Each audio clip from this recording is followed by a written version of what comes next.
Hey, it's Soul, and with patch 10.1 coming out in about a month, I figure now's a good time to help get you sorted. What do you need to do before the new patch and season? Maybe you're jumping into Dragonflight for the first time for Season 2 and wondering if you need to grind away now. I hope to answer that and your other questions, so if you don't mind, like this video, subscribe for more content, and let's begin with the usual round of what's going away sometime between the patch going live and the new season beginning. With the new season, we retire the old one, so be sure to complete your raid milestones. Complete the Vault of the Incarnates raid on Heroic or Mythic difficulty, achieve Gladiator rating, and Keystone Master/Hero. For Mythic Plus World, here is what to expect. On the week of April 11th, the affixes are Tyrannical, Spiteful, and Quaking. On the week of the 18th, Fortified, Bursting, and Explosive. Yay. And on the week of the 25th, the last week of Season 1, Tyrannical, Bolstering, and Volcanic. If you're watching this guide early, I suggest pushing your Fortified key as hard as you can. On the flip side, the Tyrannical weeks I'd say aren't as bad. After this season, Mythic Plus as we know it is going to change. It's not just going to be the dungeons rotating, but affixes are being replaced, and you'll no longer have to reach a certain score in order to upgrade gear, and Valor won't be a thing. It's going to be pretty wild. Something important to point out is the Deep Cuts from the Vault achievement, which will score you these snazzy effects that appear on the raid set. It specifically points out that you need to complete one of the achievements or feats of strength listed below. Keystone Hero and Elite Gladiator are, understandably, seasonal feats of strength, but killing Rosgeth on Mythic difficulty is merely an achievement that does not ask you to complete it while it's current content. So this achievement and this appearance is not going away. Folks like me can get this like 5 years from now when we can solo it, however that's going to work. We can expect conquest points to be reset as they always are. Other currencies like Primal Chaos and Valor will no longer be relevant in Season 2. Flightstones and crests are going to be the universal upgrade thing feature, but it doesn't necessarily mean that Valor is going to get turned into gold, at least not right away. That's because in the PTR, it can still be used to upgrade Season 1 gear. Still, I suggest using whatever spare Valor that you have on gear that can be upgraded, but unless there's a certain trinket or piece of gear that you really want to upgrade, I don't suggest hard farming for Valor. You probably want to use up all of your catalyst charges before the patch and the new season. We don't know everything that's going to happen yet, only that we can expect the catalyst to be usable on Season 2 gear 6 weeks into the season just as before. I know that kind of turns people off, but thankfully there are all sorts of things going on the back end that will make getting tier set pieces easier, but it's safe to say that the catalyst charges you have will not work later, so make sure to use them to unlock some Season 1 set bonuses, or more importantly, transmog appearances.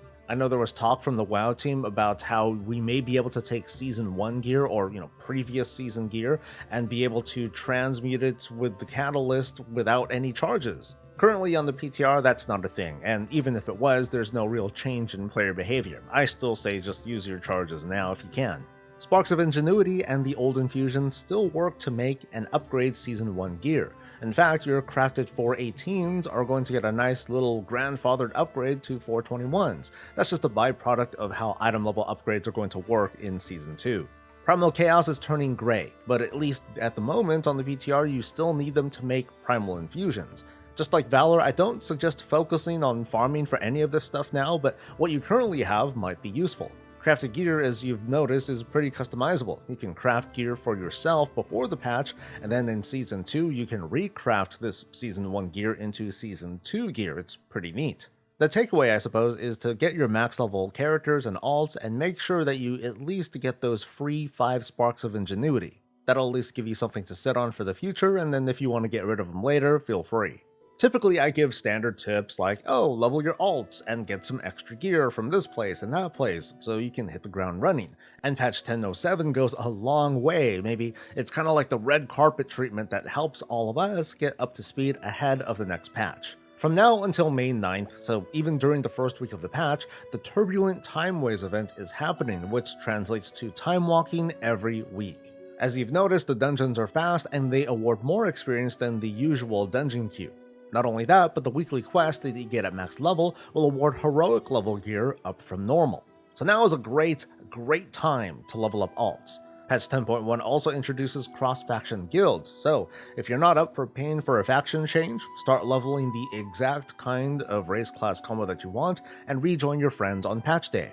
And there's more. Right now, the Forbidden Reach zone in patch 10.07 is pretty much a loot pinata, with item level 385 tokens that you can freely trade to alts. It's better than the current Raid Finder gear and an insane boost for freshly leveled alts. Accessing the Forbidden Reach only requires a max level character, so if you're jumping into Dragonflight late and you're interested in Season 2, this is a great opportunity. Another good idea while you're in the Reach is to explore the Sekiro Vault to create for yourself a powerful ring with customizable effects. You can make your ring suit any role. You can even make multiple kinds of rings that will provide a strong punch for the new patch. Accessing the vault is done via questline when you first hit up the Forbidden Reach. Just follow these sorts of quest markers and you can't miss it. So in terms of catch-up, 10.07 funnels players into time walk-ins for leveling and the Forbidden Reach for some potent gear. It's a really cool thing they're doing. New gold and profession opportunities are coming in Season 2, like new alloys and a transmute item that's gonna be a hot commodity early on because they're needed for some new recipes. If you've been sitting on knowledge points, it'd be a good idea to check out your profession to see what's coming, and to consider pumping points into specializations that'll capitalize on these new recipes. Also a noteworthy mention, the ultimate potion of prolonged power will no longer require the defunct primal chaos at all and will no longer be soulbound. We should expect these to be the cooldown potion to use. I'm pretty fond of what the WoW team is doing here. The whole idea of catch-up is happening earlier, and we're getting a mini patch to help us along. More importantly, we know when 10.1 is going live a full month in advance, meaning less guesswork. And I think that should cover the most important bits, but in case I missed anything, please chime in with a comment below. We're all here to help each other out. That's going to be a wrap, and I hope this helped remind you of things to get done before Season 2, so if you don't mind, hit that like button, subscribe for more content, catch me live, and I'll catch you later. Stay safe, stay healthy, and stay breezy.